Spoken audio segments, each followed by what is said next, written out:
Greetings, dear ones. I'm Cryon of Magnetic Service. I want to tell you something about the attribute on the mirror. Spoke that is, I am that I am, is a bit incorrect. That was not the language of the teaching in Lemuria. The essence was the same. When I gave my partner that attribute of the wheel, that adult teaching of the mirror spoke, it was a wink that I wanted to give you to a civilization that would know that phrase, I am that I am. For that is the teaching in another aspect. But that's the one I wanted you to study for this time. Now, what I want to do is to tell you something, dear ones, at some level, you understand this. It was so interesting to hear so many ideas, and as they commingled into perhaps a consensus already of what it would mean and the magnificence. In the mirror spoke, it is the mirroring of God, of course. What if it was more? How can I explain this yet again? For I have given you channels where I have described I am that I am. And I'll do it again, to show you that the meaning is greater than the understanding of the human. Although you do understand the results, perhaps, and you do get the idea, perhaps, as you evolve, you'll start to gasp. Gasping in understanding. Oh, wow. That's what it means. And you're not there yet. In this mirror spoke, I want you to imagine something. For a moment, put away everything except this visualization, just for a moment. This won't take long. You stand in front of a mirror, and it's oval. And it's different. I am that I am is perhaps the most multidimensional phrase that I have ever tried to explain to you. Given in a multidimensional setting originally as the explanation of God itself, of the who of God, which doesn't really exist. I've told you so many times that at a very high consciousness, you can look down at a low one. And you can realize where you have been. As you climb the mountain and see that view which exists because you stand at the top, you look down at those who are coming up the stairs and all of those, the rocks, and you can look down on them and you know what's ahead because you just did it. They can look up at you but still have no idea what's ahead. They just see you. And in that, this mirror is similar. You start to look in the mirror and you see a semblance of yourself.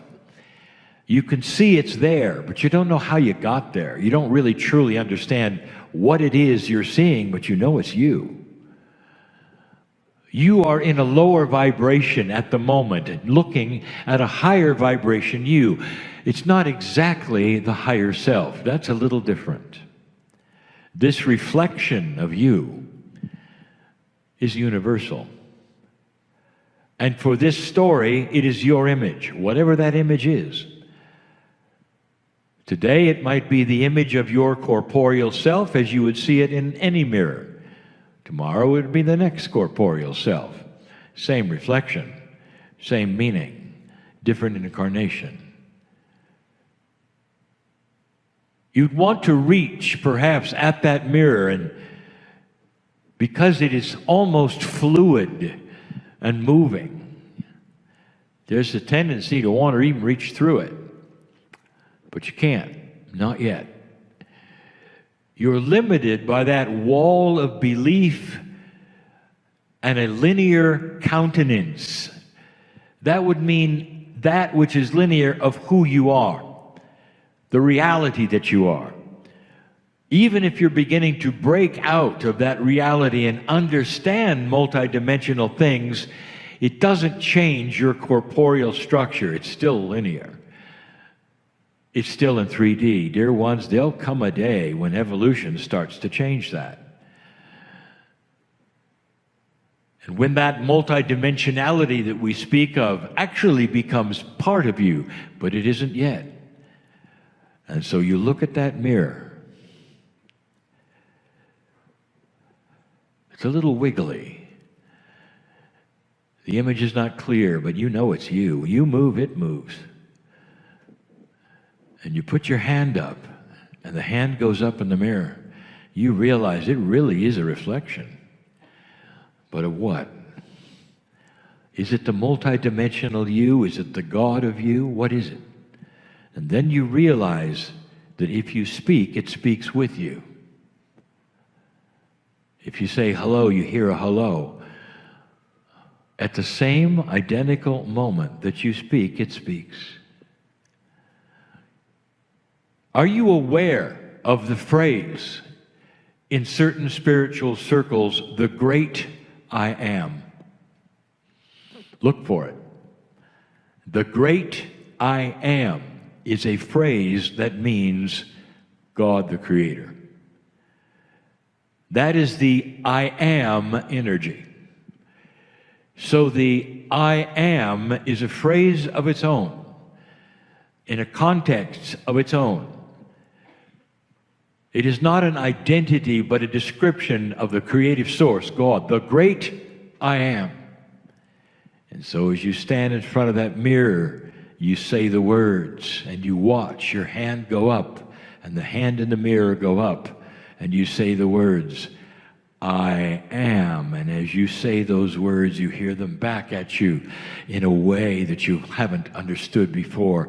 Your own seeming voice, but different, grander and greater, says the I am with you. Welcome to I am that I am. And that is as close as I can give it to you. It's beyond your understanding because you cannot look up at it and truly understand that it's a statement, a fact, not a purpose, a fact. It is an axiom, a rule, a law of who you are. That's the first point I wanted to give you. And the second is this. You've come to this session. And this is for those who have participated. Those who haven't can listen, but this is for you. When we ask you to work on one of the attributes of the wheel called the hub, you got a little taste of what the planning was. And then today you were barraged with 4 spokes. Barraged in that we ask you quickly to work on the puzzle of what they mean. But you didn't really understand, really, you didn't really understand what was going on. A moment ago, you talked about the power of laughter. And that laughter is infectious. It begets laughter. It creates more laughter. There's an energy there that almost is invasive, isn't there? You see laughter and you laugh. It's more than mirror neurons. It's an emotion plus. There's God in laughter. There's beauty in laughter. There's healing in laughter. And that is an example of something I wanted to tell you. When you have something as profound as laughter going on in a room, others start to understand and realize and change. And they're not laughing simply because you're laughing. That's not possible. They're laughing because something is going on inside them which creates laughter on its own. And then the one next to them does the same. Every single attribute you studied today wasn't so that you could think about what it meant. It was so that the subject could ring true to you and go around the circle and affect your life. And in the process of discussion, you could not help but bring it to yourself. Every single one. In some circles there was joy, in some circles there were tears, and this is not an exercise that would bring things out and ask personal questions. This was only to identify a wheel and the attributes of the teaching of the Lemurian mothers. And so many of you reacted. You reacted because you pulled it to yourself and you had revelations of your own. Every single one had that free choice and opportunity to see the actionable item that you were studying become actionable in you, and the energy of it, like laughter, went around the circle. And some of you understood what was going on. And some of you didn't sleep well last night. And this is why. This is the teaching wheel. You can't not be affected. You see these things, and if you discuss them in earnest and seriously, you will become them and work with them. And in that, you can't leave the same as you arrived, because the questions that were asked and the thinking that you were required to do pulls from that which is an intuitiveness of your own, of how it applies to you. Hopefully there were some smiles today. And the smiles would be in solution. When you heard others give their opinions of what it meant, you felt it in your heart. Wow, that's really good. So did my partner. And that's when my partner knew you weren't just remembering. That's when my partner knew you were being affected. All of you. That is what this wheel seminar is about. And that is, as you discuss and plan and look and ask the questions, they invade you like laughter. And ask the questions about yourself. And you start to understand a little more, and you remember a lot more. And past remembering is application. Once you start remembering, you apply them to yourself. And that's why you leave differently. I say that again and again. And you do. Especially in this specific energy. Star Mothers were here today. Some of you felt them. Energies you can't identify that are a little different than normal, that came to this room for you. It's almost like there was a remembrance where they stood and appreciated and loved the children that you are to them. Yet the eons of time, again I say, mean nothing. Nothing. Because time is not what you think. The now is here, and it was the now then. Therefore, it is the great now. And years mean nothing. When I first came to you 30 years ago, and the first writings that were ever given, I said, you're never alone. Perhaps you understand more now what that really means. What that really means. Those star mothers have an essence that flows into you, so that when you leave this place, they go home with you.